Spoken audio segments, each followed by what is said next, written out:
Esas söylemek istediklerimi videonun sonunda söyleyeceğimi belirterek gelin bir yolculuğa beraber çıkalım. Dünyaya biraz yukarıdan bakalım.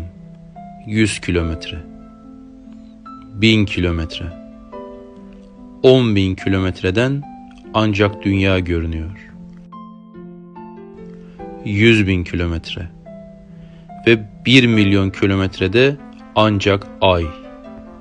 10 milyon kilometre, 100 milyon kilometre ve 1 milyar kilometrede asteroid kuşağı.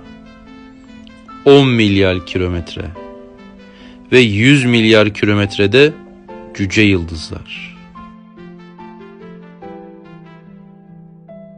Ve bir ışık yılı. Ve biraz daha yukarıdan bakıyoruz. 10 ışık yılında komşu yıldızlar ve 100 ışık yılında yerel yıldızlar ve 1000 ışık yılı ve 10.000 ışık yılı ve 100.000 ışık yılında ancak Samanyolu galaksisi. Ve biraz daha yukarı çıkıyoruz. Galaksiler grubu. Biraz daha yukarı. Başak süper kümesi. Ve şu gördüğünüz her parlak nokta içerisinde 2 trilyon galaksi barındırıyor. Ve 10 milyar ışık yılında gözlemleyebildiğimiz evren. Daha ilerisinde ne olduğunu bilmiyoruz. Gelin şimdi makro aleme yaptığımız seyahatten geri dönüp mikro aleme doğru seyahat edelim.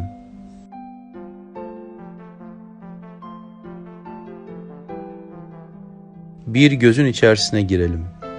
Önce retina. Onun içerisinde kan damarları. Onun içerisinde kan hücresi. Onun içerisinde kromozomlar. Onun içerisinde kromozom tepesi. Ve onun içerisinde DNA sarmalı. Ve onun içerisinde de atom grupları. Atom gruplarının içerisine giriyoruz. Ve nihayet bir atomun içerisindeyiz. Önce boşluk.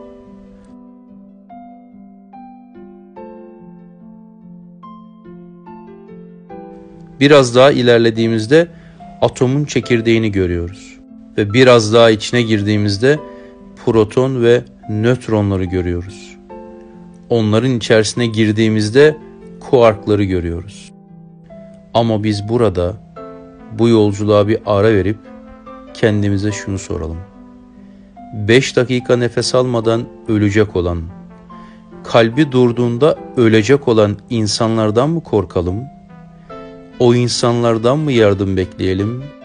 Yoksa bütün bu gördüğümüz muhteşem düzeni yoktan yaratan ve ol deyince çiçek, ol deyince cennet olan Allah'tan mı korkalım? Unutmayın, Allah bu sistemi insana kendisini tanıttırmak ve sevdirmek için kurdu. Gelin biz de itaat edelim, ibadet edelim ve kul olmaya gayret edelim. Şimdi ellerinizi semaya kaldırın ve ol deyince çiçek, ol deyince cennet olan Allah'tan, yalnız ondan korktuğunuzu ve yalnız ondan istediğinizi hissederek isteyin. Allah ellerinizi boş çevirmeyecektir.